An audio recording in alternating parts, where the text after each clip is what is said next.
Aybek akamiz bizni Tog'ajiyan YouTube kanalida ishtirok etib, yaxshi niyatlar bilan yutsam otamga, onamga sovg'a qilaman deb yaxshi niyatlar bilan ishtirok etib, glavniy prizimiz bo'lgan Jitour X90 avtomashinasini g'olib bo'ldi.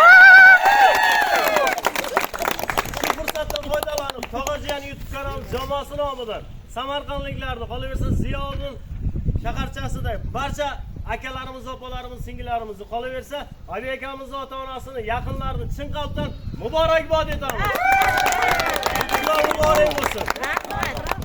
Rahmat. Onajon aka, yutuqlar bilan sizni chin qalbdan tabriklaymiz. Muborak bo'lsin. Jitour X90 avtomashinasi sizning nomingizga rasmiylashtirdi. O'g'lingizni, farzandingiz Aybek akamizning nomidan qabul qilib olasiz. Yutuqlar muborak bo'lsin. Bu avtomashinasini pasporti. Bu Jitour X90 Plus avtomashinasi. Farzandlaringizni duo qilib, baxtiga hamisha sog' bo'ling, salomat bo'ling.